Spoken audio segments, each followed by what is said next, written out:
وأهل بيته وأولياء أمته وعلماء أمته أجمعين أما بعد فأعوذ بالله من الشيطان الرجيم بسم الله الرحمن الرحيم قال الله تعالى في كلامه المجيد والفرقان الحميد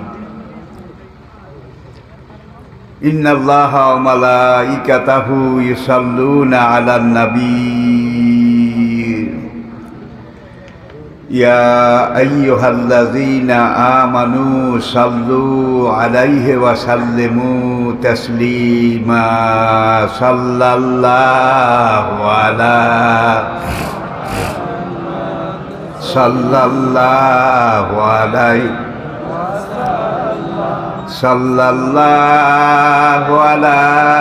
محمد صلى الله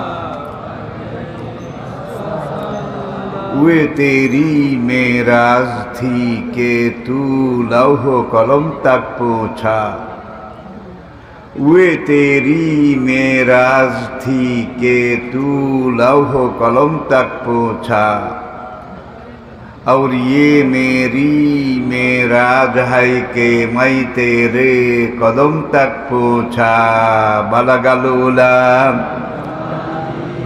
कशफत दुजा बिजमालिही हसनत जमीउ खिसालिही फाउज़ बिल्लाहि मिनश शैतानिर रजीम बिस्मिल्लाहिर रहमानिर रहीम सुब्हानका ला इल्मा लना इल्ला मा अल्लमतना वमा तौफीकी इल्ला बिल्लाह सम्मानित सभापति साहेब गेरा कदर वाजबुल एहतराम हजरात नायब रसूल उलामाए केराम ऐतिह्यबाही जमीदारहाट बाजार व्यवसायी समिति एवं युव समाजेर साहसी उद्योग दल मत निर्विशेषे आपनादेर सकलेर एलाकाबासीर प्राणढाला अकृपण हृदय उजाड़ करा सहयोगिता आयोजित आजकेर ए द्वितीय बात्सरिक ताफसिरुल कुरान महफिलेर प्रधान अतिथि विशेष अतिथिवृंद उपस्थित सकल स्तरेर बयसेर पर्यायेर दीनेर आशिकीन আল্লাহ এবং আল্লাহর রাসূলের মুহিব্বিন কালোজয়ী চিরন্তন পথের দিশা মহাগ্রন্থ কোরআনে হাকিমের সাথে মুতাআল্লিকিন আমার প্রাণপ্রিয় এলাকাবাসী ভাইয়েরা মুহতারামা পর্দার আড়ালের মা ও বোনেরা আসসালামু আলাইকুম ওয়া রাহমাতুল্লাহ।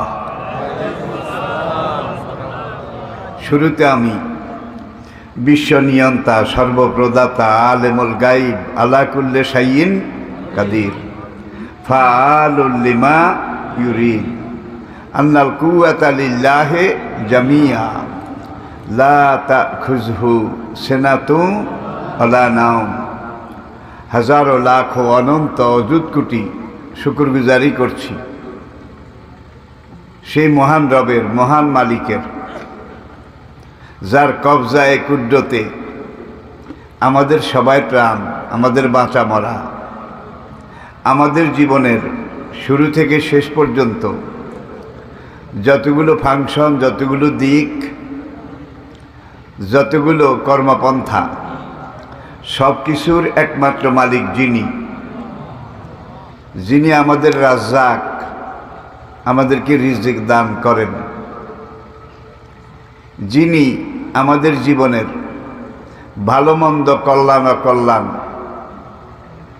সব কিছু নির্ধারণ করেন যার নিয়তি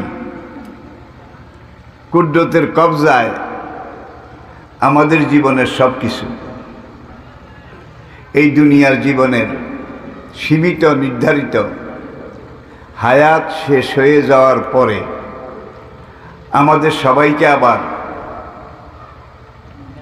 সেই মহান রব্বুল আলামিনের শাহী দরবারে বিচার আদালতে আসামির কাঠগড়ায় দাঁড়াতে হবে নাকি হবে না? আলাইসাল্লাহু বিআহকামিল হাকিমিন। সব বিচারকের বড় বিচারক যে মহান রব্বুল আলামিন, তিনি আমাদেরকে বড় আদর করে সৃষ্টি করেছেন। আল্লাহর সবচেয়ে প্রিয় সৃষ্টি মানুষ, মহান রবের সবচেয়ে সুন্দর সৃষ্টি মানুষ। মানুষের মতো সুন্দর করে আল্লাহ রাব্বুল আলামিন অন্য কোনো প্রাণী সৃষ্টি করেননি। ওয়ালাকাদ কাররামনা বানি আদম, আদম সন্তান মানুষ, তাদেরকে আমি আল্লাহ রাব্বুল আলামিন আমার সৃষ্টি জগতে সবার উপরে সম্মান এবং শ্রেষ্ঠত্ব দান করেছি। লাকাদ খালাকনাল ইনসানা ফি আহসানে তাকওয়িম। আমার পুরা সৃষ্টি জগতের মধ্যে মানুষকে আমি সবচেয়ে সুন্দর করে বানিয়েছি। ওয়াসাখারা লাকুম মা ফিল বাররে অল বাহারে, জলে স্থলে গিরি কাননে সাগর সৈকতে মরু পারাবারে অনন্ত বিশ্ব চরাচরে যত মাখলুক যত কিছু আমি আল্লাহ সৃষ্টি করেছি। ওয়াসাখারা লাকুম, পুরা সৃষ্টিকে আমি আল্লাহ মানুষের গোলাম বানিয়ে দিয়েছি। আসমান মানুষের গোলাম, জমিন মানুষের গোলাম, চাঁদ সুরুজ মানুষের গোলাম, গ্রহ নক্ষত্র মানুষের গোলাম, আগুন পানি মানুষের গোলাম, সাগর মহাসাগর মানুষের গোলাম, বজ্র বিদ্যুৎ মানুষের গোলাম। দুনিয়ার সব কিছুকে আল্লাহ করেছেন মানুষের গোলাম। বলুন তো মানুষ কার গোলাম? আল্লাহর গোলাম হতে কি আমরা রাজি আছি? আনে বুদুনি হাজা সিরাতুম মুস্তাকিম। ওরে দুনিয়ার মানুষ, তোমরা সব কিছু থেকে মুখ ফিরিয়ে একমাত্র আমি রবের ইবাদত করো, আমি মালিকের গোলামি করো। আরেক জায়গায় আল্লাহ পাক ইরশাদ করেছেন, আনেবুদুল্লাহ ওয়াজতানিবুত তাগুত। তোমরা একমাত্র আমি আল্লাহর ইবাদত করো। তাগুত সীমালঙ্ঘনকারী শয়তান, সে চাবে তোমাদেরকে আমার পথ থেকে ফিরিয়ে দিতে, বিচ্যুত করতে। তাহলে আল্লাহর পথে যদি এগোতে চাও, তাহলে তোমাদেরকে ইবলিসের বিরোধিতা করতে হবে। তোমরা যদি কেউ বলো আল্লাহর পথে আগাবো কিন্তু ইবলিসের বিরোধিতা করব না, এটা কি সম্ভব? সম্ভব? এখানে আজকের বিজ্ঞান বলে এখানে দুইটা দিক, থিসিস অ্যান্টিথিসিস। এটাকে গ্রহণ করলে ওটাকে ছাড়তে হবে নাকি? নাকি দোনোটাকে গ্রহণ করবেন? দুই নৌকা পাও দিলে কি হয়?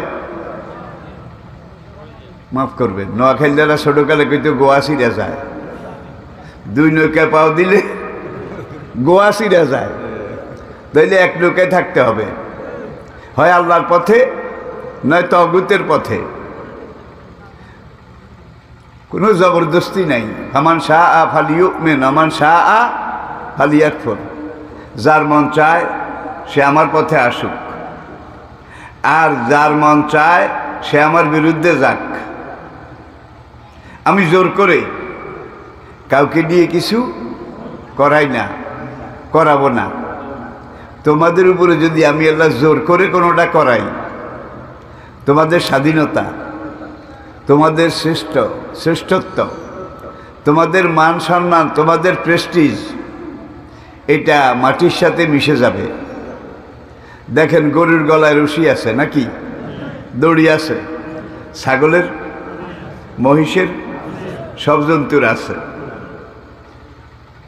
মনে করেন গরুটা আপনার, সকালবেলা গরুঘর থেকে বাঁধনটা খুলে গরুর রশিটা গুটিয়ে হাতে করে গরুটাকে টেনে মাঠের কাছে আপনার ডাল ক্ষেতের কিনারে নিয়ে যান, ডাল ক্ষেতের কিনারে নিয়ে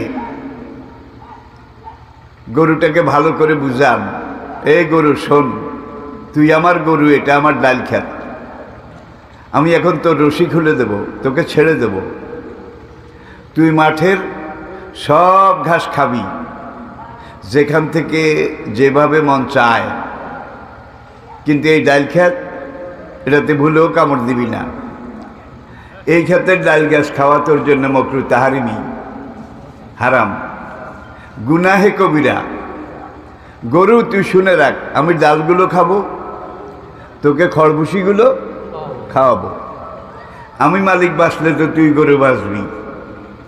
সুতরাং ভুলেও এই ক্ষেতের ডাল গাছে কামড় দিস না। ওয়াজের সুরে বলেন না, ইয়া আইয়ুহাল গরু ইন্নী আকুলু লাকা হাযিহি জিরাতি লা তাকুল মিনহা শাইয়ান হাযিহি হারামুন লাক। এইভাবে তাকে বুঝিয়ে টুজিয়ে বলেন যে এটা হারাম, মাকরুহ তাহরিমি, কবিরা গুনাহ, ভুলেও ডাল ক্ষেত খাবি না। গরু মাথা লাড়া দিল, আপনি মনে করলেন গরু জন্মের জন্য হেদায়েত হয়ে গেছে। ডাল ক্ষেতের কিনারে রশি খুলে দিয়ে আসেন, গরু বোধহয় খাবে না। জোরে বলেন, এত ওয়াজ কাকে করলেন? এত বুঝানো কাকে বুঝালেন? আল্লাহ বলেন, আমি কোরআন নাজিল করেছি। কোরআনের মধ্যে প্রথম আয়াত বিসমিল্লাহির রহমানির রহিম, কোরআনের প্রথম আয়াত, যেটা প্রত্যেকটা সূরা শুরুতে আছে, একটা সূরা ছাড়া, একটা সূরা ছাড়া। কোরআনের প্রথম আয়াত বিসমিল্লাহির রহমানির রহিম, কোরআন শুরু। কোরআনের শেষ আয়াত মিনাল জিন্নাতে ওয়ান নাস, কোরআন শেষ।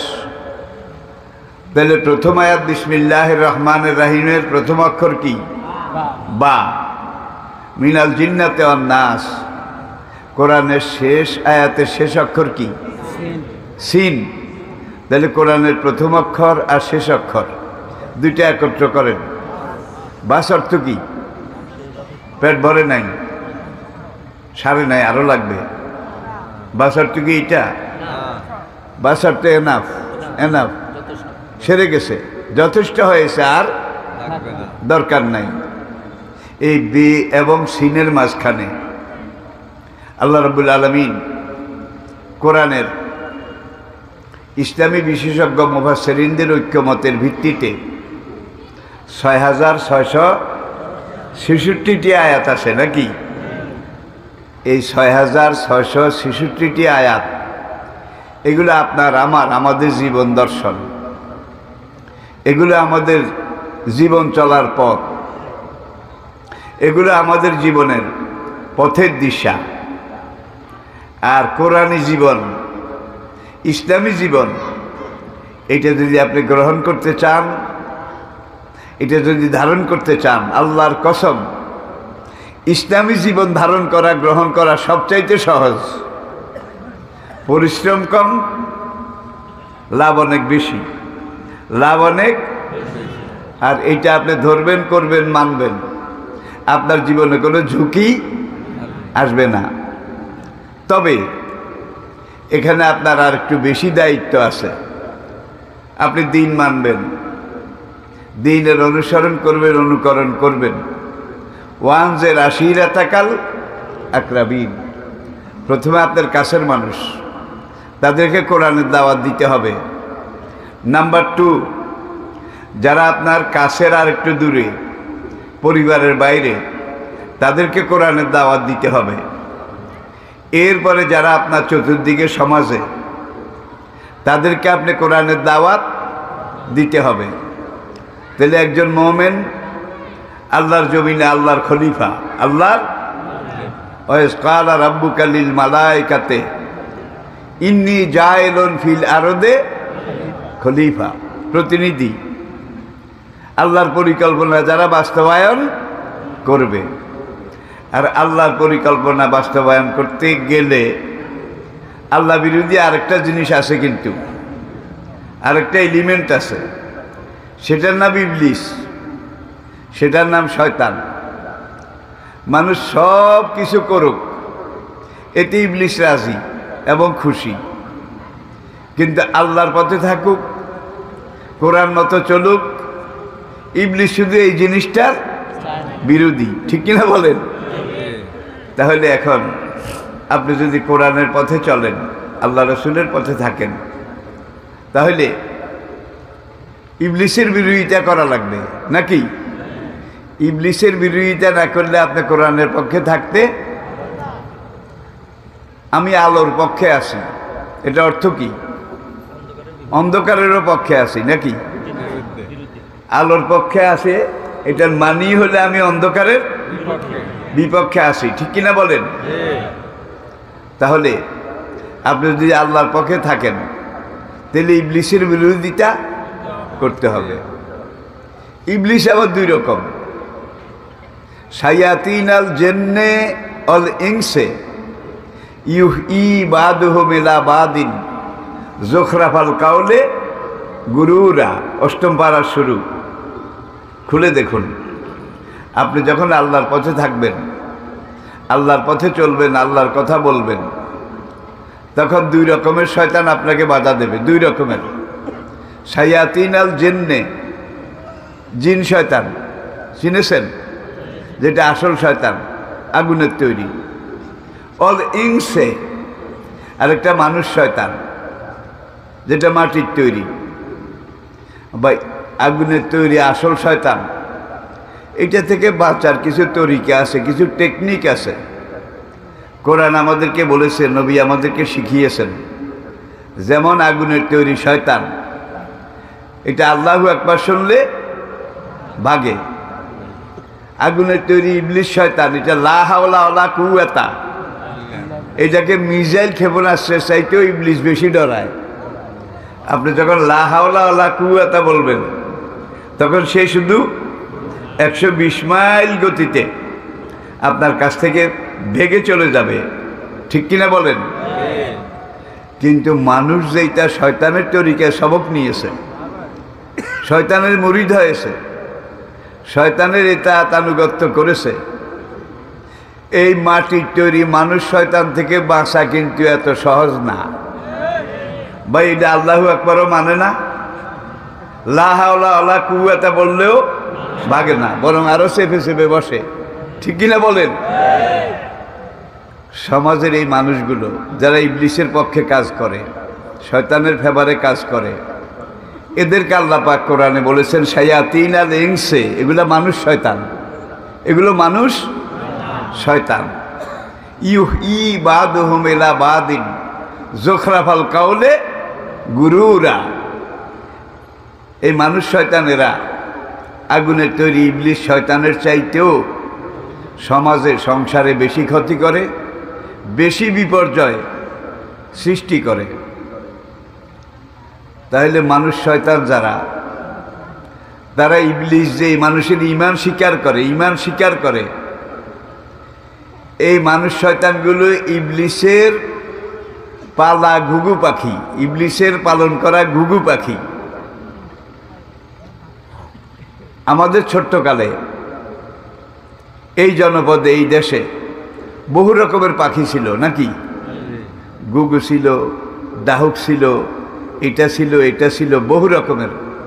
এখন কিন্তু সবাই হয় মরে গেছে, না হিজরত করেছে, দুইটার একটা, দুইটার একটা। বহু রকমের পশু ছিল, পশু। এখন কি সেগুলো আছে?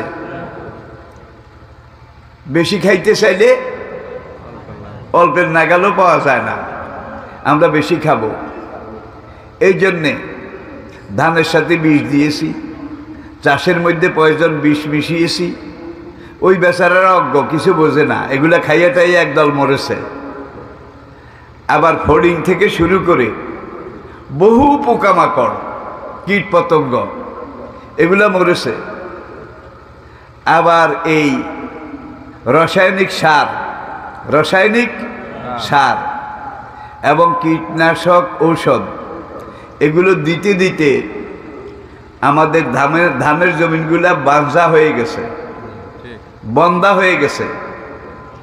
এখানে মাছে ডিম দিলে সেই ডিম পচে যায়, সেগুলো আর ফুটে না। মাছের বাচ্চা দিন দিন বেড়ে যাচ্ছে নাকি? বেড়ে যাচ্ছে, জোরে বলেন। হ্যাঁ, একটা দিক স্বীকার করতেই হবে, সে আমাদের কালে এক কানি জমি, মানে 80 কড়া, 80 কড়া 120 ডিসিম, এই 80 কড়া জমিনে যদি 20 মণ ধান হইতো এক কানিতে, 20 মণ, বুড়াদের খুশি, আল্লাহ নিজের হাতে দিছে, গন্ডামণি হয়েছে, আল্লাহ নিজের হাতে দিছে, গন্ডামণি হয়েছে। এখন এই বুড়া বুড়ি পরামর্শ করে যে আমরা এখন এই ধান পেকেছে, ধান সিদ্ধ করছি, শুকাবে, কোন দিন চাল তৈরি হবে, তাহলে যেদিন নতুন ভাত খাবো এদিন একজন হুজুর দাওয়াত দেব। কি এখন তার হুজুর টুজুর লাগে না, এখন খতনা করতে ওস্তাও লাগে না, নিজেরা নিজেরা সব খালাস। ঠিক কিনা বলুন? এখন সেই এক কানি জমিতে, 80 কড়া জমিতে এক বছরে কত মণ ধান পাওয়া যায়?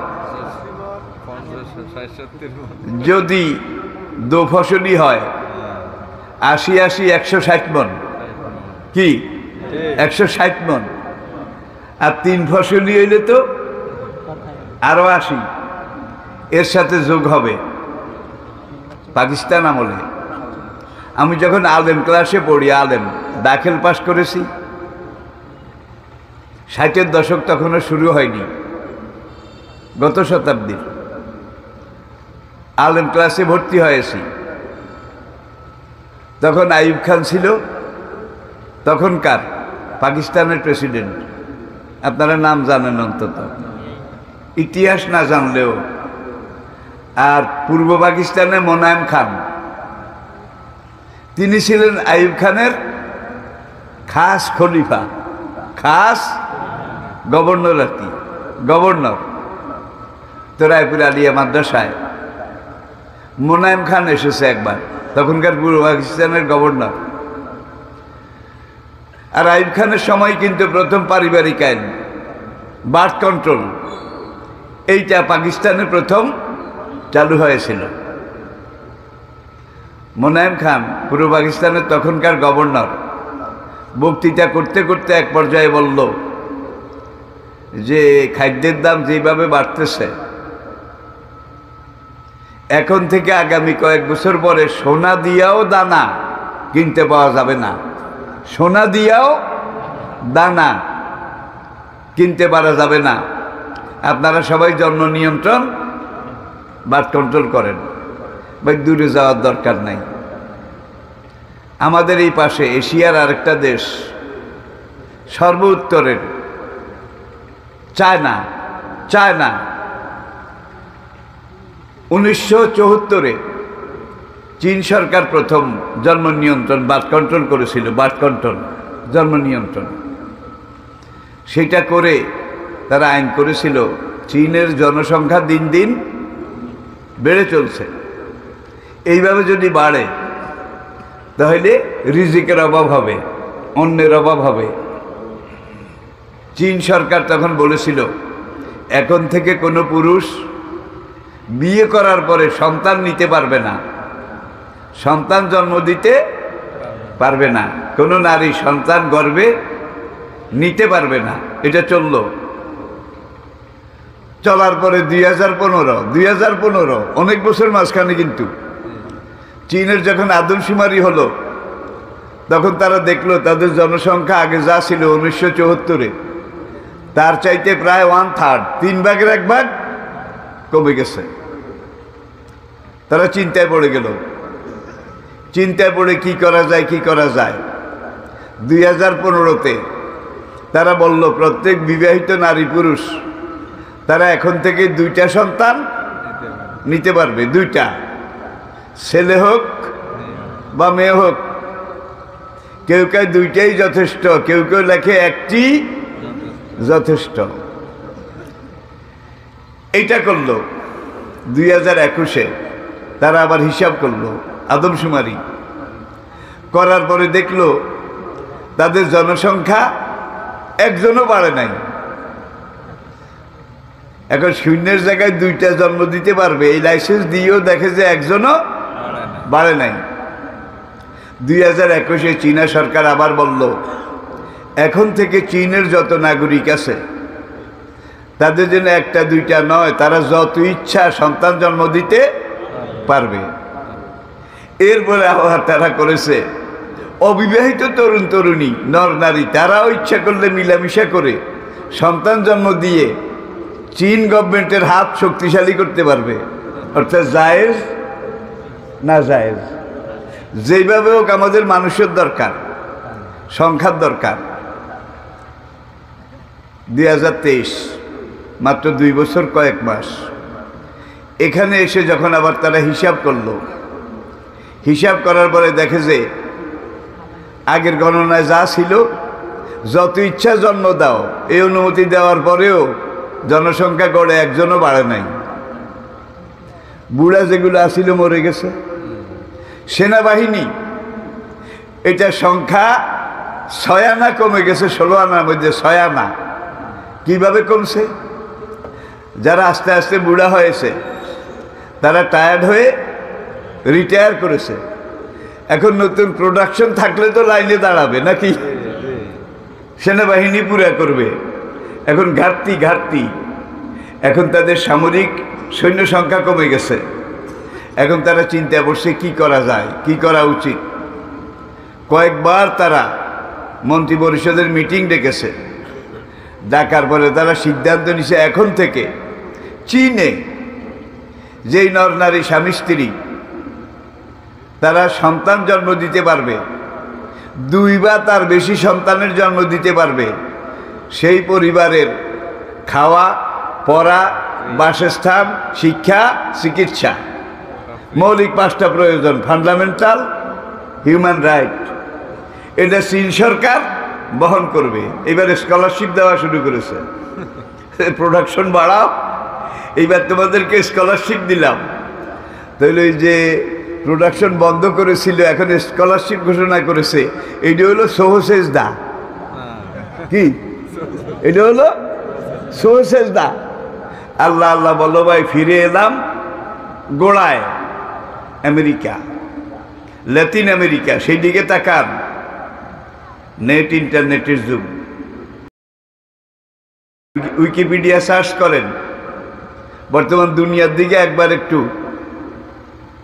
গভীরভাবে নজর করেন। আমেরিকা গ্রামের পরে গ্রাম, বিল্ডিং আছে, বাড়িঘর পড়ে আছে, কিন্তু কোনো মানুষ।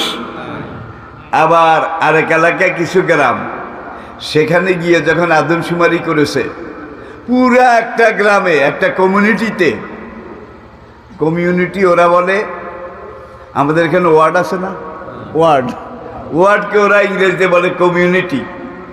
এমন অনেক কমিউনিটি পাওয়া গেছে একটা ওয়ার্ডে, যেখানে শত মানুষ ছিল। জন্ম নিয়ন্ত্রণ বার্থ কন্ট্রোল আইন করার পরে সেখানে পুরা গ্রামে বুড়া মানুষ পাওয়া গেছে 6 জন। অন্যান্য গ্রামেরও এই অবস্থা। তাইলে এইবার আমেরিকা বলেন, আর আমেরিকার এখন প্রধান প্রতিদ্বন্দ্বী কিন্তু চায়না। এই দুইটা এখন বিশ্বের সুপার পাওয়ার। সোভিয়েত ইউনিয়ন ছিল, সেটা এখন নাই। আমেরিকার প্রতিদ্বন্দ্বী হইল চীন। এই দুইটা সুপার পাওয়ার। প্রথমে সেই দুইটার উপরে হিট করেছে জন্ম নিয়ন্ত্রণ বার্থ কন্ট্রোল। আল্লাহর আইনে যারা বিশ্বাস করে না, আল্লাহ রিজিক দাতা, এটা যারা বিশ্বাস করে না, তারা এই ধরনের পাগলা আইন আজ থেকে 50-60 বছর আগে, তখনকার এই দেশের কোনো মানুষ এটা চিন্তাও করতে পারে নাই যে মধ্যপ্রাচ্যে, জাপানে, সাউথ কোরিয়ায়, সাউথ আফ্রিকায় বাংলাদেশের মানুষের জন্য আল্লাহ এত রিজিক সেখানে বাজেট করে রেখেছে। 60 বছর পর এখন দেখা যায় এই দেশের মানুষ, আমাদের মোট 17 কোটি মানুষের মধ্যে 1,34,00,000 মানুষ বিদেশে। কিন্তু সেই সময় এরকম ছিল না। কোনো বাড়ির কোনো মানুষ যদি ঢাকা চাকরি করত, ওর বাবা বিদেশে থাকে, তখন ঢাকা ছিল বিদেশ। কুমিল্লা চাকরি করলে বিদেশে থাকতো, এগুলারে তারা দেশ মনে করতো না। কিন্তু বিদেশে যে আল্লাহ এত রিজেক, আগামীতে এই দেশের মানুষ যখন বাড়বে তাদের রিজেকের এত বন্দোবস্ত আল্লাহ করে রেখেছেন, এটা 60 বছর আগে কি বুঝা গেছিল? আচ্ছা, 60 বছর আগে শুরু যেটা করেছে, এক কানি জমিতে 20 মণ ধান হইতো, এক কানি জমিতে 80 কড়া 80 কাঠা, বছরে 20 মণ। আর এখন সেই জমিনে কত মণ? এক ফসল হইলে 80 মণ। 2 ফসলের কম তো জমিন আসলে খুব কম, 3 ফসলিও আছে। তাহলে মানুষ যেই হারে বাড়ছে, আল্লাহ বোধহয় রিজেক বাড়ায় নাই, জোরে বলেন। এই গেল এই একটা দিক। আরেকটা দিক হলো সোজা সাপটা হিসাব। আল্লাহর পরিকল্পনায় যারা বিশ্বাসী নয়, তারা মানুষের পরিকল্পনায় বিশ্বাসী। 60 বছর আগে আমাদের পদ্মা, মেঘনা, যমুনা, বঙ্গোপসাগরে চিংড়ি মাছ আসিল না? ইসা মাছ আসিল তো? বুড়িয়ারা কইতে হারব। ভাদ্র মাসে রাস্তাঘাট তো সেরকম আসিল না, পোল কালবাট আসিল না, জায়গায় যায় শাক্কা আসিল। শাকের উপরে বই বুড়িয়ারা ইসা মাছ এক একটা হাতের মুঠে আসতো না, এত বড় বড় চিংড়ি মাছ। আর নদীতে তো কেনার মতো আসিল, কেনার মতো। কিন্তু ধরার মতো এত প্রযুক্তি, এত চিকন জাল, এত চালাক মানুষ তখন ছিল না। আমাদের রেজেক জমিনে আছে, সমতলে আছে। বাংলাদেশ এমন একটা দেশ, যেই দেশে পানির নিচে হাত দিলে রেজেক পাওয়া যায়। বাংলাদেশ এমন একটা দেশ, যেই দেশের গাছের মাথায় হাত দিলে রেজেক পাওয়া যায়। এই দেশ এমন একটা দেশ, যেই দেশে সমতল জমিনে হাত বাড়াইলে রেজেক। দুনিয়ার এমন এমন দেশেও আল্লাহ আমাকে নিয়ে গেছে এই কোরআনের দাওয়া কাজে, যেই দেশে মোটে মাটিয়ে নাই, মোটে মাটিয়ে নাই। হয় মোটা মোটা বালু, নয় পাথর আর পাহাড়। এই মোটা উরুমের বালুর মধ্যে গাছ হয় কেন? না, হয় না। তারা একটা গাছ যদি লাগাইতে চায়, তাইলে লেবার নিয়ে অথবা নিজেরা মজবুত শাবল দিয়ে, আর আজকাল ড্রিল মেশিন দিয়ে তারা পাথর কেটে কেটে কেটে কেটে, হয় গোল নয় সার্কোনাইকে একটা গর্ত পাথরের মধ্যে খোঁড়ার পরে বিদেশ থেকে উড়োজাহাজে মাটি আনে। ভাড়া লাগে না? ভাড়া লাগে না? লাগলে বোধহয় কম লাগে। মানুষের ওজনের ভাড়া যেরকম, মাটিরও একরকম সমান। এই গর্তটা মাটি দিয়ে ভরার পরে সেখানে একটা নারিকেল গাছ, একটা পেঁপে গাছ লাগায়। এই গাছের হাড়া খেদমত বুঝেন তো? এটা করার জন্য আবার 3 রকমের লেবার। সকালে একদল, দুপুরে প্রখর রোদে আরেক দল, বিকাল সন্ধ্যা এবং রাত্রে আরেক দল। এই গাছের তেল মাঝে এই গাছে সার দেয়, পানি দেয়, কত রকমের কিছু করে। গাছিগা কাইয়া মরা, যতে খাওয়ায়। কি মাথাও স্পষ্ট হয় না, মোটাও হয় না, তাজাও হয় না। পেঁপে গাছ লাগিয়েছে, লক্ষ লক্ষ টাকা খরচ করেছে। 2 বছর পরে দেখা যায় একটা গাছে একটা পেঁপে দিচ্ছে, 3 বেয়া। কেটে দেখে যে ভিতরে দানাও নাই, সারও নাই, খাওয়ার মতো কিছু নাই। কাহাপ, দুর্ভিক্ষ। মাটির যেই খাদ্য, এটা দুর্ভিক্ষে সব মরা, প্রাণহীন, অস্তিত্বহীন, বরকতহীন। আর সুজলা সুফলা শস্য শ্যামলা এই সোনার বাংলাদেশ। আপনার গ্রামের এক বৃদ্ধা, কদমালির মা, সে পাকা পেঁপে একটা কেটেছে, নাতি চারিকিনার দিয়ে বইছে। এখন পাকা পেঁপে এটা কেটে কেটে নিজেও খায়, নাতিনিদেরও খাওয়ায়। পেঁপে খাওয়া শেষ। এইবার পেঁপের খোসা বিচিগুলাকে এইভাবে ধরে এইভাবে নিয়ে উঠান থেকে এইভাবে ফেলে দিয়েছে, পেঁপে গাছ উঠে গেছে। কি নারিকেল এইভাবে মাটিতে ফেলে রাখছে, নারিকেল গাছ, সুপারি গাছ বোধহয় উঠে নাই, আম গাছ, জাম গাছ, অটো অটো নিজে নিজে সেলফ সার্ভিস। এটা এই দেশ। আপনারা বিশ্বাস করেন এই দেশে কোনোদিন রেজেকের অভাব হইতে, আর এই রেজেক ইন্নাল্লাহা হুয়ার রাজ্জাকু যুল কুওয়াতিল ওয়াতারযুকু মান তাশাউ বিগাইরি কুল মা ইনদাল্লাহি খায়রুম মিনাল লাহবি ওয়া মিনাত তিজারা আল্লাহু খায়রুর রাযিকিন ওয়া মা মিন দাব্বাতিন ফিল আরদি ইল্লা আলাল্লাহি রিজকুহা। রিজকের মালিক কে? আল্লাহ। ওয়ালা তাকতুলু আওলাদাকুম মিন খাশিয়াতি ইমলাক। সন্তান বেশি হইলে ভাত পাবে না, কাপড়ের অভাব হবে, এই আশঙ্কায় তোমরা বার্থ কন্ট্রোল করিও না, বাচ্চাদের ভ্রূণ হত্যা করিও না। নাহনু নারযুকুহুম ওয়া ইয়াকুম। তারা দুনিয়াতে আসলে খাওয়ার একটা মুখ নিয়ে আসবে, এটা ঠিক, খানা রাখার একটা পেটও নিয়ে আসবে, এটাও ঠিক, কিন্তু তাদের আর মুখ আর পেটের মাঝখানে বোধহয় কাজ করার জন্য দুইটা হাত নিয়ে আসবে না, নাকি? লগে হাত আসবে না বোধহয়। কাজ করতে কি লাগে? হাত লাগে। তাহলে আল্লাহ মুখও দিছে, সঙ্গে হাত পাও দিয়েছে। আল্লাহকে আমরা যদি রাজ্জাক মানি, রেজেক মানি, তাহলে আল্লাহ আমাদের রেজেকের ব্যবস্থা। আর আজকে যারা সুপার পাওয়ার দি great, America number 1, China number 2, তারা মানুষ কমাবার কয়েক বছরের অভিযান চালিয়ে এখন তারা দোনোটা দেশ বাচ্চা জন্ম দেওয়ার জন্য বৃত্তি, স্কলারশিপ ঘোষণা করেছে। তারা কিন্তু মুসলমান নয়, তারা কিন্তু একটা স্কুল, সেখানে এখন হেডমাস্টার পত্রিকায় বিবৃতি দিল, প্রচার করলো, সার্কুলার দিল, দেওয়ার পরে দেখা যায় হেডমাস্টার পাওয়া যায় না। কারণ ওই আগের বুড়া যারা ছিল তারা রিটায়ার করেছে, রিটায়ার। আর বার্থ কন্ট্রোলের বাঁশ ডলায় পিছন দিয়ে যারা আসবে তারা আসতে পারে নাই।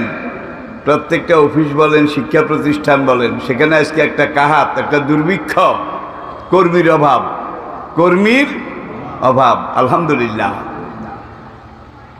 সেই দিক চিন্তা করলে আল্লাহ আমাদেরকে বেহেশতে রেখেছেন।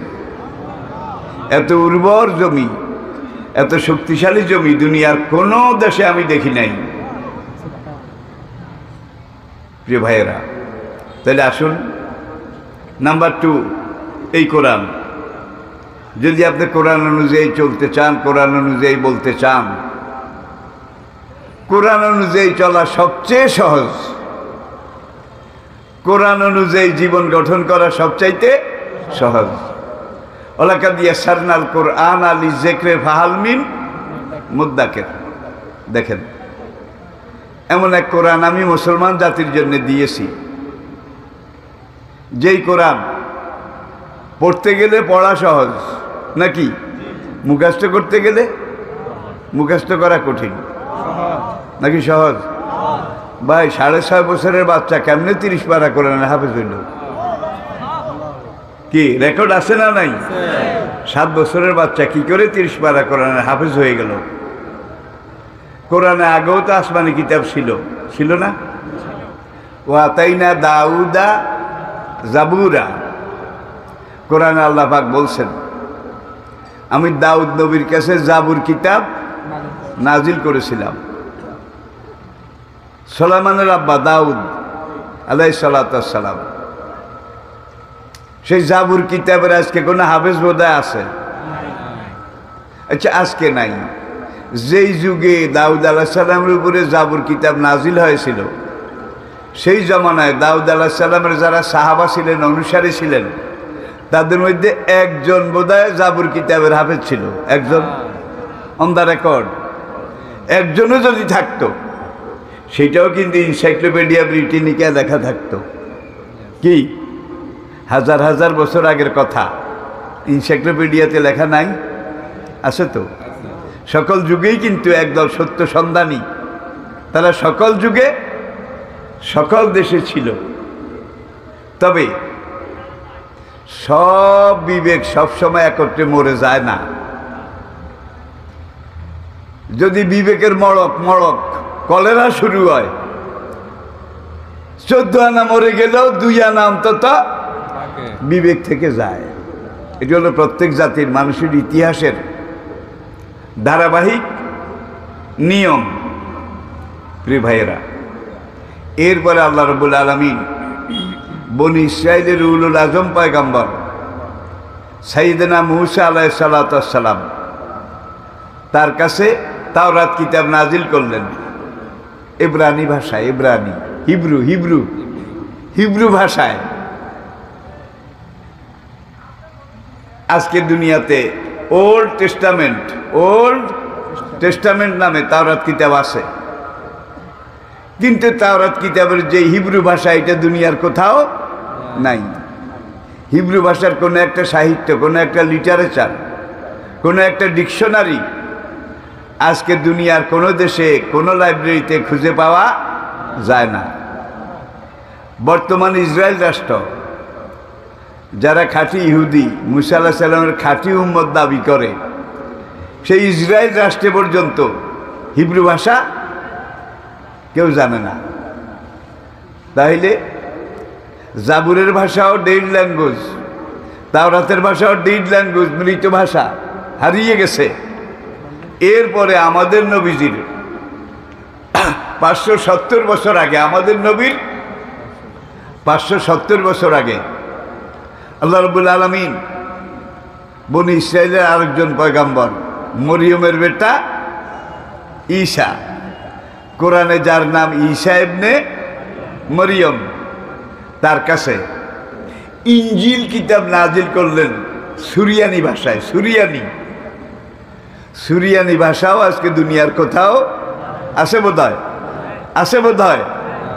সুরিয়ানি ভাষাটা যদি থাকতো তাহলে আমরা বুঝতাম এটা দাউদ আলাইহিস সালামের জাবুর, এটা মুসা আলাইহিস সালামের তাওরাত, এটা ঈসা আলাইহিস সালামের ইনজিল। এই 3টা ভাষার একটা ভাষাও নাই। এখন তাওরাত, জাবুর, ইনজিল নামে আছে, বাংলায় আছে, ইংরেজিতে আছে, জার্মান ভাষায় আছে, ল্যাটিন ভাষায় আছে, ফ্রান্সের ভাষায় আছে, কিন্তু আসল ভাষা দুনিয়ার কোথাও নাই। তাহলে এখন এগুলো আসল না নকল? মাপেন কি দিয়া? বিলাতে 80 দশকের মাঝামাঝি হবে, 1986 হবে। একবার আমি লন্ডনে ব্রিটিশ মিউজিয়াম দেখতে গেলাম। British museum, the richest museum of the world, দুনিয়ার সবচেয়ে ধনী সমৃদ্ধ জাদুঘর ব্রিটিশ মিউজিয়াম। বিশ্বাস করেন, বাংলাদেশের, তারা তো পুরা পৃথিবীতে রাজত্ব করেছে, পুরা পৃথিবীতে। এই দেশে বোধহয় করে নাই। কোন দেশে করে নাই একটা দেখান? বিশ্বব্যাপী তারা 200 বছরের বেশি একচাটিয়া।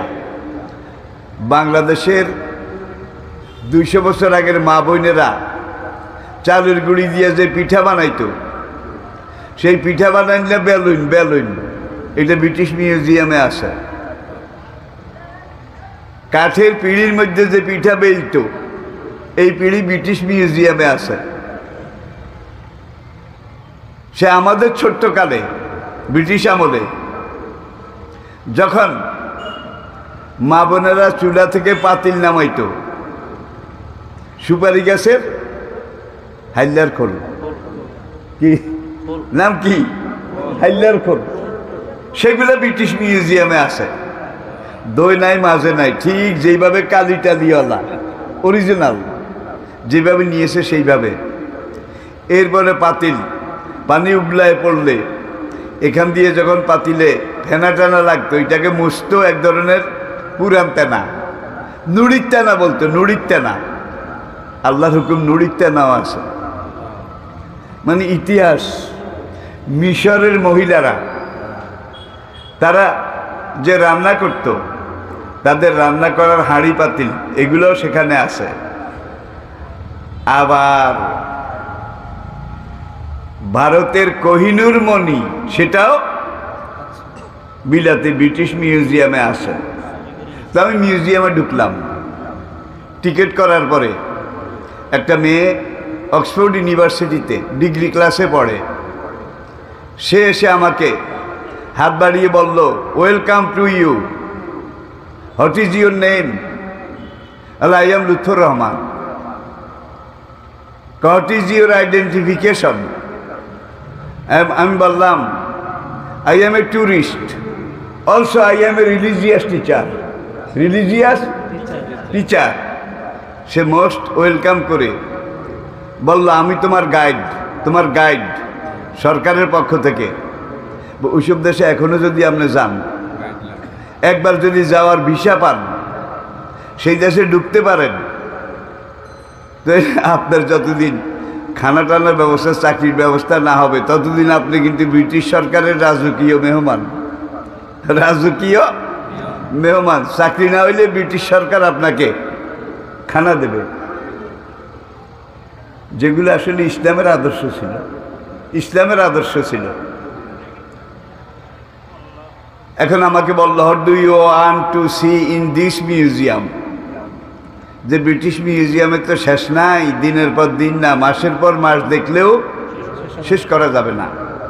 তুমি আমাকে বলো, এই নির্ধারিত কয়েক ঘন্টায় তুমি কি দেখতে চাও? What do you want to see in this museum? আমি বললাম, my dear Sheena, I wish to see the holy scripture of the Moses, Daud and Jishu.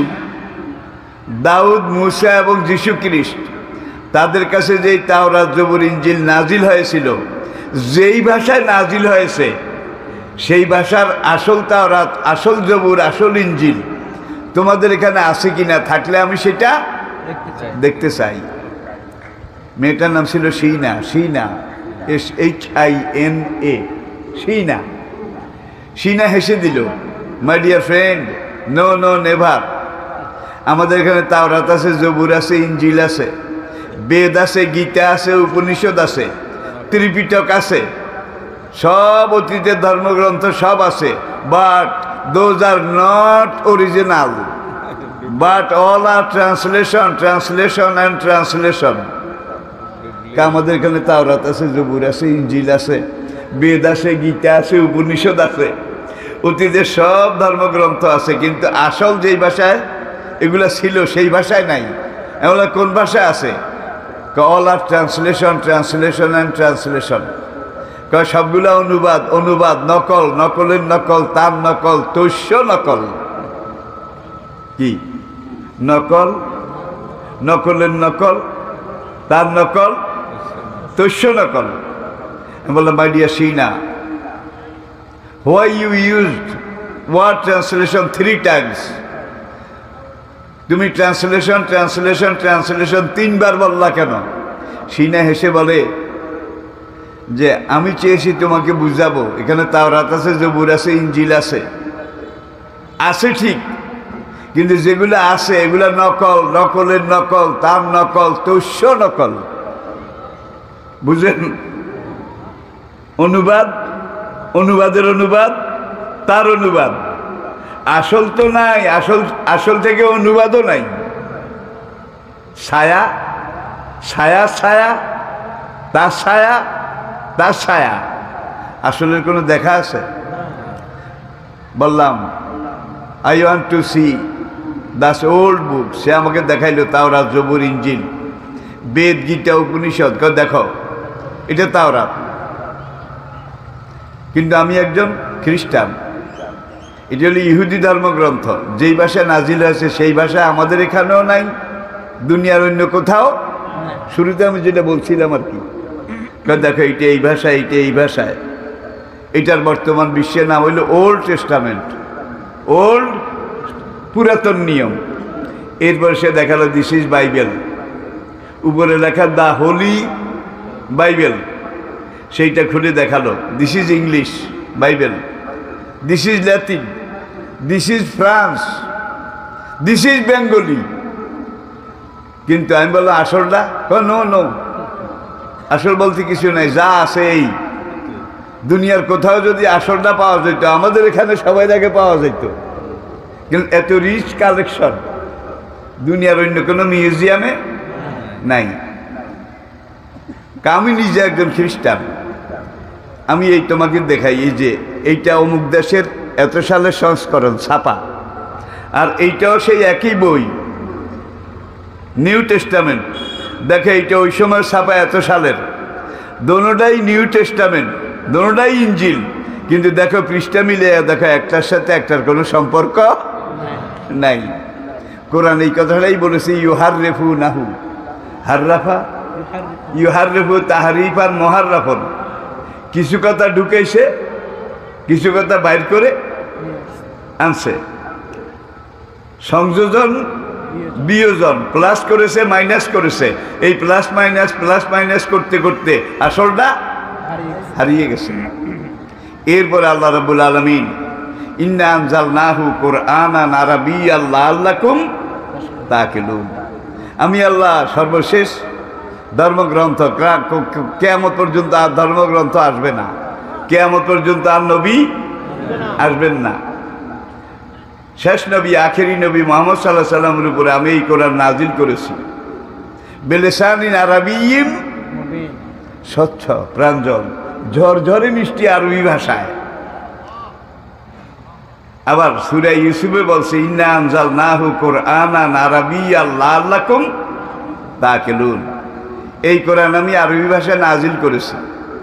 প্রিয় ভাইয়েরা, আজকে কোরআনে কম্পিউটার যখন আবিষ্কার হলো, কম্পিউটার বিজ্ঞান আধুনিক বিজ্ঞানের সবচেয়ে বড় আবিষ্কার, কম্পিউটারের চেয়ে বড় কিছু এখনো আবিষ্কার হয়নি। আপনারা শুনলে আনন্দিত হবেন, মানুষের বানানো কম্পিউটার বিজ্ঞান আজকে কোরআনের কাছে সারেন্ডার করেছে, কোরআনের কাছে আত্মসমর্পণ করেছে। আমরা কোন ঘোড়ার ডিম কম্পিউটার বানাইলাম, দেখা যায় মুসলমানের কোরআন কম্পিউটারের বাবা।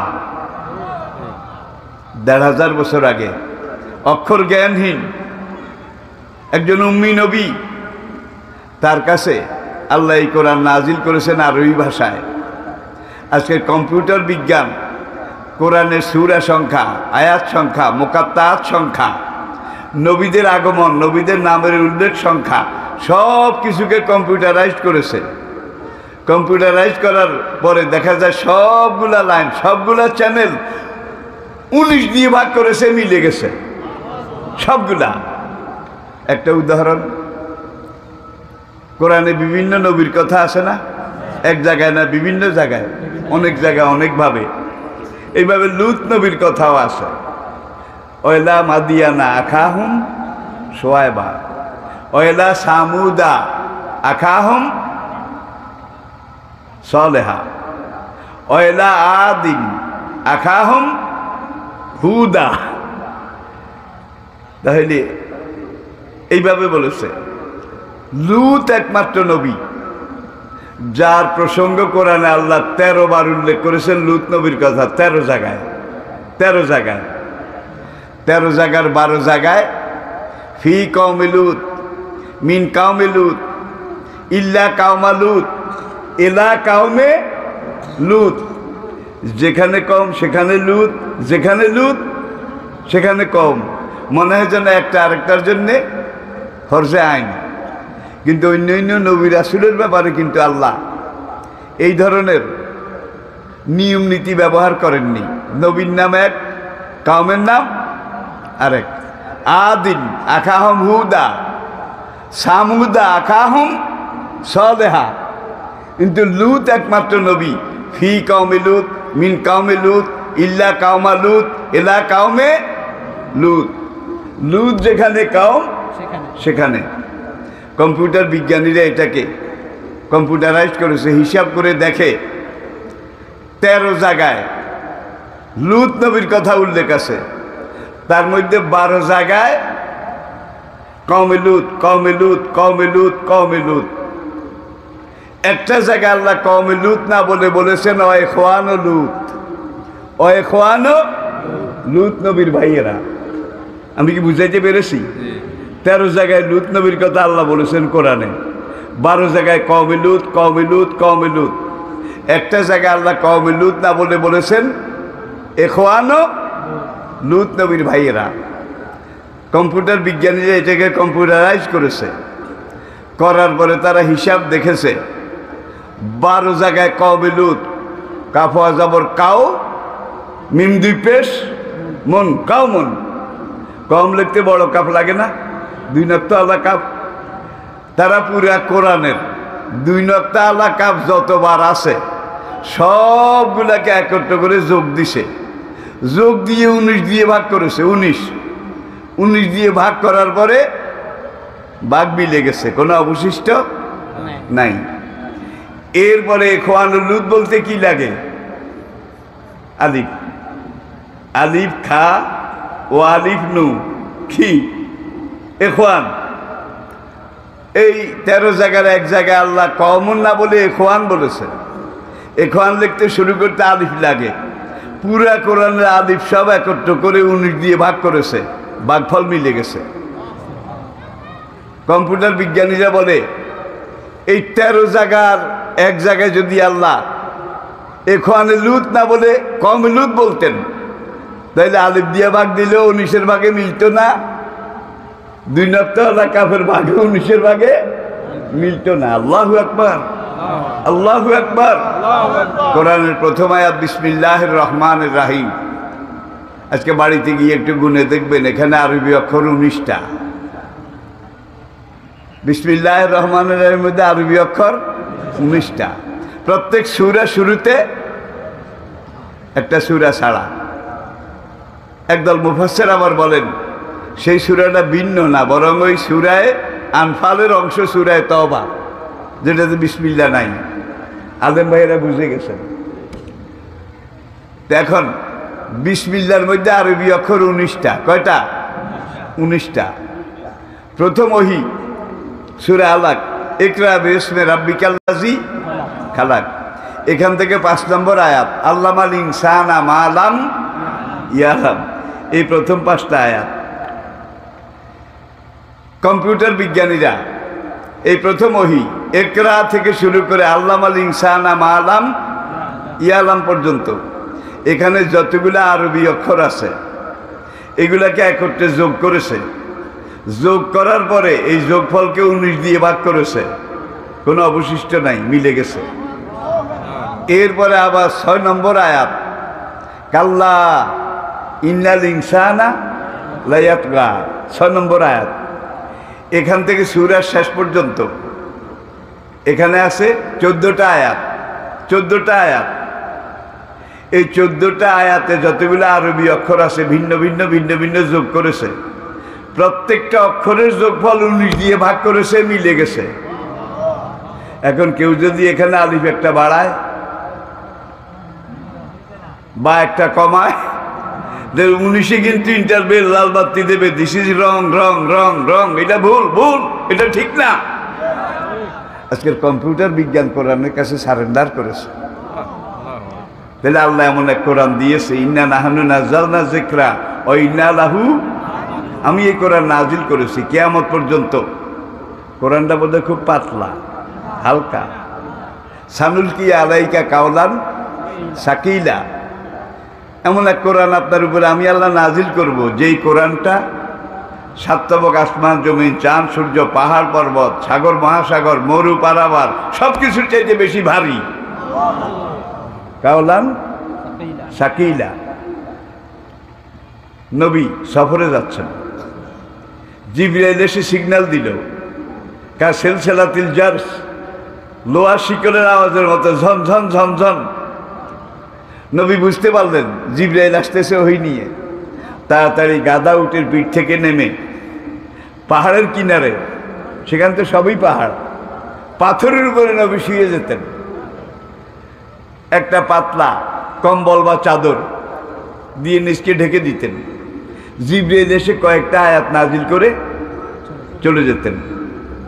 কিছুক্ষণ পরে নবী যখন স্বাভাবিক হতেন, উঠে বসার পরে দেখা যায় যে এই পাথরের উপরে শুয়েছিলেন, নবীজির দেহ মোবারক পাথরের ভিতরে অর্ধেক গেড়ে গেছে। নরম মাটিতে ডাব নাই ধরলে কি হয়? আল্লাহু আকবার, আল্লাহু আকবার। কয়েকটা আয়াত, এগুলোর ভারে নবীজির দেহ মোবারক অর্ধেক পাথরের মধ্যে গেড়ে গেছে। আল্লাহ পাক এই কোরআন যখন লৌহ মাহফুজে লিখলেন, একত্র করলেন ফি লাউহিন, তখন আল্লাহ আসমানকে বললেন, আসমান তোর উপরে আমি কোরআন নাজিল করব। আসমান আহাজারি কান্নাকাটি, রব্বুল আলামিন এই ভারী জিনিস এইটা বহন করা আমি আসমানের পক্ষে সম্ভব নয়। অলারদা কোরআনের আয়াত, কিন্তু আমি প্রত্যেকটা কথা কোরআনের আয়াত বলতেছি, খেয়াল করছেন তো? এরপর আল্লাহ বলেন, আমি জমিনকে বললাম তোর উপরে আমি এই কোরআন নাজিল করব। ধর জমিন তোর উপরে। জমিনকে রব্বুল আলামিন হিমালয়ের মতো পাহাড়, আমি জমিন আমার বুকে ধারণ করি। আটলান্টিকের মতো মহাসাগর, প্রশান্ত মহাসাগর, সাহারার মতো মরুভূমি, এগুলো আমি আমার বুকে লালন করি। কিন্তু তোমার কোরআনকে বহন করার ক্ষমতা আমি জমিনের নাই। আল্লাহ রস্তে মাফ চাই, জমিনও মাফ চাইল, নিল না। অল জেবাল, আল্লাহ পাহাড়কে বললেন তোর উপরে আমি এই শেষ কিতাব কোরআন নাজিল করব।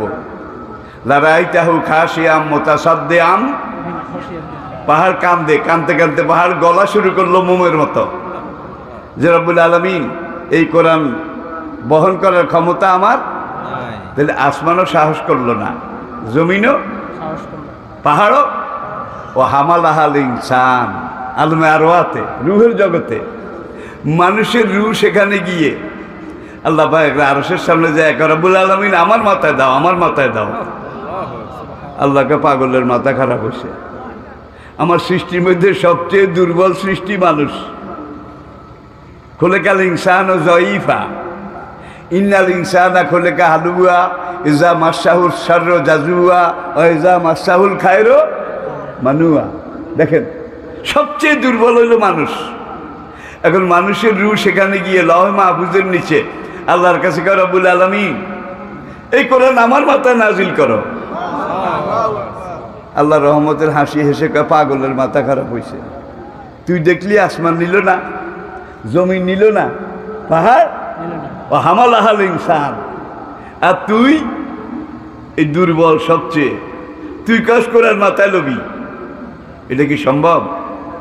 রব্বুল আলামিন তুমি না বলেছ কিয়ামত পর্যন্ত তোমার সবচেয়ে বড় নেয়ামত এই কোরআন, আর আমি মানুষকে বলেছ আমি সবচেয়ে ভালো আশরাফুল মাখলুকাত, শুরুতে বলেছি শ্রেষ্ঠ সৃষ্টি, তাই তোমার শ্রেষ্ঠ নেয়ামত কোরআন। আমি আশরাফুল মাখলুকাত, মানুষ এটাকে মাথায় নেব, ধারণ করব, বংশ পরম্পরা এটাকে কিয়ামত পর্যন্ত নিয়ে যাব, আমার মাথায় দাও। আল্লাহ কয় না, তুই পারবি না, তোর সেই শক্তি নাই। কয় না, যদি কোরআন আমার মাথায় না দাও তাহলে আশরাফুল মাখলুকাত যে উপাধি আমাকে দিয়েছে এটা উড্র করো। আল্লাহকে আমি সেটা একবার দেই, সেটা উড্র করি না। এইবার কয় তৈলে দাও। মানুষের রূহ তো দুর্বল, বুঝে না, পারবে না, না পারবে, কিন্তু কোরআনের মহব্বতের ঠেলায় কয় আমার মাথায় দাও। ঠিক কিনা বলেন? কিন্তু মালিক তো জানে পাহাড় আসমান জমিন নিল না, এর উপরে যদি নাজিল করি এ তো রাস্তার উপরে হালুয়া ভর্তা হয়ে যাবে। আল্লাহ দেয় না। এইবার মানুষের রূহ সেখানে কান্নাকাটি শুরু করেছে, রোনাজারি শুরু করেছে। আল্লাহকে পারবি না, কয় না দাও, আমি শ্রেষ্ঠ মাখলুক আর কোরআন শ্রেষ্ঠ নেয়ামত, এইটাই তো খাটে, আমার মাথায় দাও। আল্লাহকে না, তুই পারবি না। মানুষের রূহ সেখানে শুইছে, শুইয়া গড়ায় আর কান্দে, আমি আশরাফুল মাখলুকাত, আর আমার উপরে কোরআন দিল না, তাহলে আমি আশরাফুল মাখলুকাত হয়ে কি লাভ? মানুষের রূহ এমন রোনাজারি বিলাপ কান্না শুরু করেছে, আল্লাহর রহমতের দরিয়ায় জোয়ার এসে গেছে। মানুষের রূহ যখন, আপনার রূহ আসিল, আমার রূহ আসিল নাকি? এই কথা কর না, তো মনে হয় না, আপনার মনের খেতাও কি দেয় না। হামালাহাল ইনসান, কিয়ামত পর্যন্ত সব মানুষের রূহ সেখানে গড়াগড়ি করে কান্দে, আর কা আমার মাথায় দাও।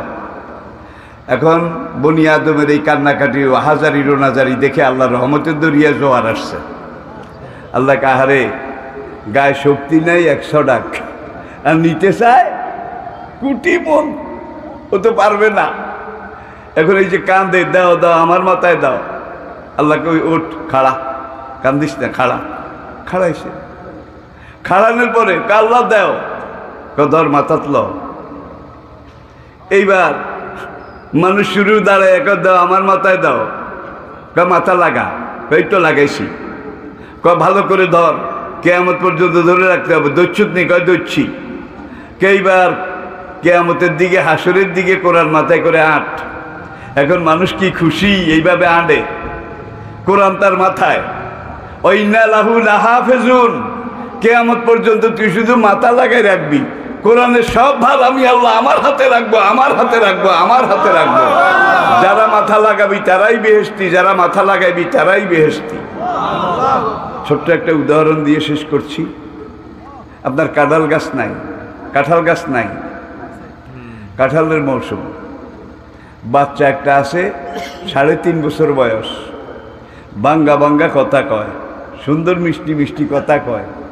কাঁঠালের মৌসুম, আপনি বাজারের দিকে যান, সারা জীবনের কামাই এই ছেলে একটা, হেও কত তাবিজ তোমার, কত দোয়া কালাম। এই ছেলের জন্য আদর কিরকম নিজেই বুঝেন। এখন আপনি বাজারের দিকে যান, সে বলে আব্বু গত বাজার ওই করে কাঁঠাল ছিল, কাঁঠাল বাবরে কোয়া দিছে, কি স্বাদ। আব্বু বাজারে গেলে আমার জন্য একটা কাঁঠাল আমিও। এখন আপনি বাজারের দিকে হেঁটে হেঁটে যান, কিন্তু কতক্ষণ পরে কাঁঠালের কথা মনে করেন। আমার জাদু, আমার জীবনের সবচেয়ে আদরের ধন সে কাঁঠালের কথা কইছে। অন্য সদাই যা আনি না, আনি বা না আনি, আজকে কিন্তু কাঁঠাল আনা লাগবে। বাজারে গেছেন, এইবার ডাল চাল আটা ময়দা সুজি তেল আগর মাগর কারজান চাগে সব সদাই একটা ব্যাগে লইছেন, বড় বস্তা। সদাইয়ের ওজন হয়েছে 30 কেজি। কাঁঠালের টাকা কিন্তু আলাদা করে আরেক পকেটও রাখছেন।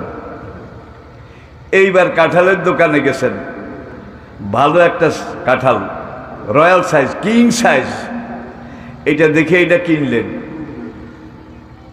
সদাইয়ের ব্যাগের ওজন হলে 30 কেজি, আর কাঁঠাল এইটা একলাই 30 কেজি। কদ্দুর এসে 1.5 মণ, 1.5 মণ। এইটারও ব্যাগে ঢুকেছেন, ব্যাগের মুখ বেঁধেছেন। এইবার উঠে না।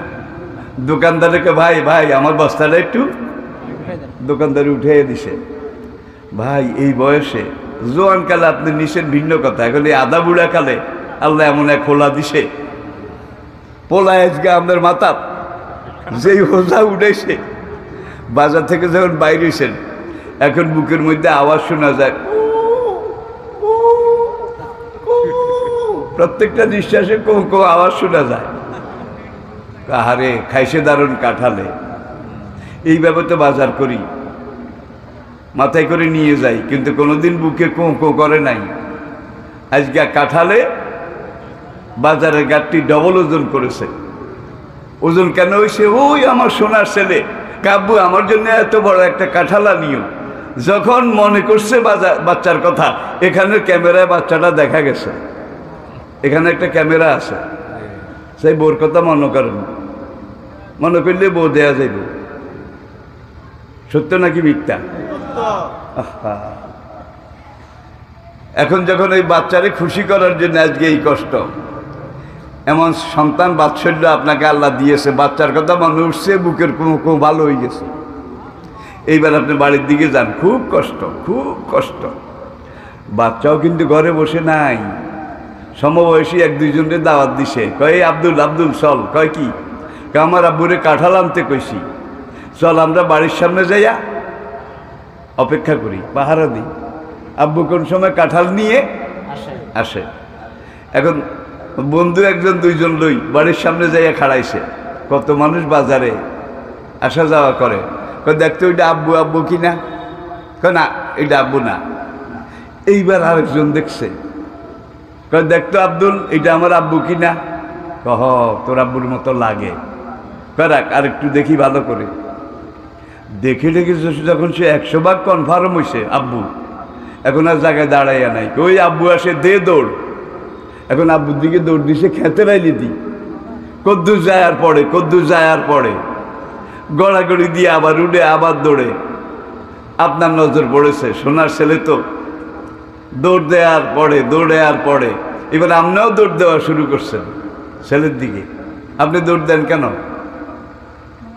বলা লাগবে, তাইলে ছেলের কষ্ট কিছু কমবে, রাস্তা কিছু কমবে, এই জন্য আপনিও দৌড় দেন। এইবার করে ছেলের সামনাসামনি, আব্বু আমার কাঁঠাল আনছো? কহ কই? কই তো বস্তার ভিতরে। আমার মাথায় দাও। এবার বুঝলেন ভালো করে, এই কাঁঠাল 1.5 মণ সে যে নিতে পারবে না এটা সে বোঝে না, কিন্তু আপনি বুঝেন, ঠিক কিনা বলেন? আব্বু তুই তো আমার সব, দিয়ে আমার আশা ভরসা, তুই ভাঙবি, তুই খাবি, তুই বিলাবি, বাড়ির দিকে সব। এই তো আমি কাঁঠাল মাথায় লইছি। কয় না, আমার কাঁঠাল আমার মাথায় দাও। কয় না রে বাবা তুই পারবি না। আমি বাড়িতেও যাব না, কাঁঠালও খাবো না, আমি এই কাঁঠাল খাওয়া খাওয়ার মধ্যে নাই। কইছি আমার কাঁঠাল আমার মাথায় দাও। যখন দিলা না, আমি আর বাড়িতে যাব না। কিন্তু সে যে পারবে না এটা বোঝে না, কাঁঠালের মহব্বতের ঠেলায় কয় দাও দাও। আপনি একটু আগায় গেছেন, পিছনের দিকে কান্দার আওয়াজ শোনা যায়, ক্ষেতের আইলের মধ্যে শুইছে, গড়ায় আর কান্দে। বাড়িতেও যাব না, কাঁঠালও খাবো না। বলছি আমার কাঁঠাল আমার মাথায় দাও, তুমি যখন দিলা না, আমি আর বাড়িতে যাব না। আপনার এখানে আবার স্নেহ সমুদ্র উদ্বেলিত হলো, ঢেউ ছুটল। হ্যাঁ রে, তোর মনে, তোর মুখে হাসি ফুটাবার জন্য এই বুড়া বয়সে 1.5 মণ মাথাত করিয়ে আনলাম, কত কৌকো করলু বুক, কত কোথার কোথাইলাম।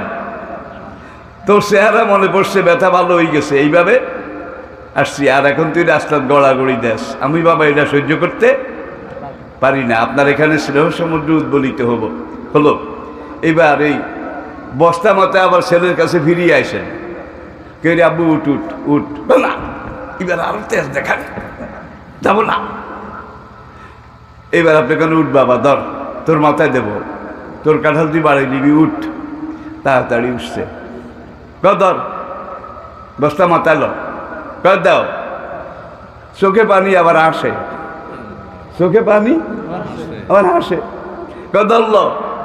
এইবার আপনি অনেক কষ্ট করে 2 হাতে এই মাথা থেকে বস্তা নামাইছেন, নামাইয়া 2 হাতে এইভাবে ধরেছেন। বাচ্চাদের দুরা ধর মাথায় লো, খাড়াইছে। কয় আবু দাও দাও, কয় শক্তই খাড়া, কয় খাড়াইছি। হাত উপরের দিকে উঠেছে। এইবার বাবা এখানে বস্তা লাগাইছে, লাগাইয়া হাত উঠা ধর, কয় ধরছি।